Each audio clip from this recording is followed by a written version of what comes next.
250 سے 400 ملین کے قریب سپرمز مرد کی طرف سے چلتے ہیں، سفر شروع کرتے ہیں۔ 250 سے لے کر اپ ٹو 400 ملین سپرمز چلتے ہیں اس فلوئڈ میں، اور یہ جینیٹل ٹریکٹ کی طرف روانہ ہوتے ہیں، سفر کرتے ہیں اپنی منزل پہ پہنچنے کے لیے۔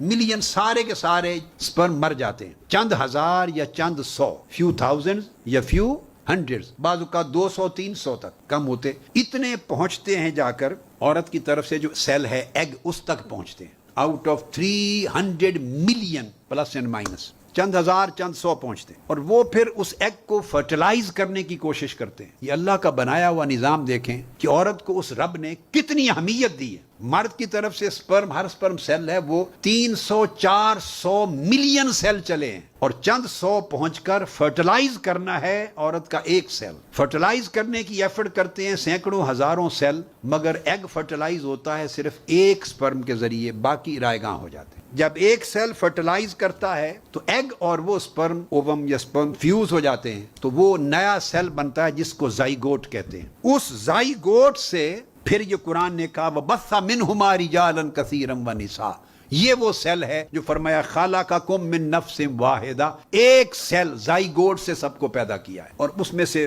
تمام میلز اور فیمیل آگے بڑھے۔ یہ تو اس آیت کی تھوڑی سی تفسیر، نفس واحدہ کی اوریجن ایک ہے، وہ اوریجن کیا ہے؟ نفس واحدہ، اس کا نام ہے زائگوٹ، جو دونوں کے فرٹیلائز ہونے کے بعد وجود میں آتا ہے۔ یہاں ایک بات لطیفے کی کہہ دوں، مگر وہ بھی سائنٹیفک ہے۔ ہمارے یہاں کلچر ہے، فیملیز میں بہت برا کلچر ہے، اللہ پاک ہمیں بچائے۔ شادی ہوتی ہے، سال آ سال گزر جاتے ہیں، بیٹیوں پہ بیٹیاں پیدا ہوتی جاتی، اگر بیٹا پیدا نہ ہو تو ماں باپ اصرار کرتے ہیں، شوہر اصرار کرتا ہے، جی میرے بیوی سے بیٹا نہیں ہو رہا، شادی اور کر لیتے۔ میں اس کو انتہائی ظلم اور جہالت کی بات سمجھتا ہوں، اور یہ لطیفہ میں نے اس لیے کہا کہ میں مردوں کو سمجھانا چاہتا ہوں کہ وہ جو بیٹا نہیں ہو رہا اور بیٹیاں ہی پیدا ہو رہی ہیں، اس میں آپ کی بیوی کا قصور نہیں ہے، آپ کی اپنی کمزوری ہے۔ آپ ایک نہیں 10 بیویاں کر دیں گے، اگر بیٹا مقدر ہے تو اسی سے ہو جائے گا، اگر نہیں ہے تو 10 بیویاں یکے بعد دیگرے بھی کرتے رہیں تو نہیں ہوگا۔ اس لیے کہ سپرم، یہ ان کے ساتھ پھر سیکس سیلز بھی ہوتے ہیں، سیکس کروموسومز ہوتے ہیں۔ عورت کے پاس بھی 2 ہوتے ہیں کروموسومز، اور ان کو ایکس کہتے ہیں، اور دونوں ایکس ہوتے ہیں، ایکس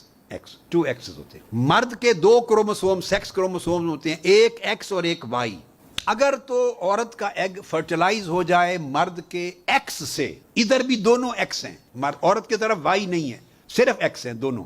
مرد کے پاس ایکس بھی ہے، وائی بھی، اگر ایکس سے فرٹیلائز ہو جائے تو بیٹی پیدا ہوگی، چونکہ پہلے ادھر بھی ایکس تھا تو اس کا بھی ایکس مل گیا، بیٹی ہوگی۔ اگر مرد کا وائی طاقتور ہے، وائی، اور وائی فرٹیلائز کر دے تو وائی اور ایکس مل جائیں تو پھر بیٹا پیدا ہوگا۔ مجھ سے چند دن پہلے کینیڈا میں سفر کے دوران کسی نے پوچھا کہ یہ بیٹیاں پیدا ہوتی ہیں، بیٹا کیوں نہیں پیدا ہوتا؟ ایک مولانا صاحب ہیں، ان کی بیٹیاں، تو ان کو پرابلم تھا کیوں نہیں پیدا ہوتا۔ میں نے کہا مولانا آپ کا وائی کمزور ہے، بیوی بدلنے سے کچھ نہیں ہوگا، آپ کا اپنا قصور ہے، وائی کمزور ہے، اللہ کا نظام ہے، توکل کریں۔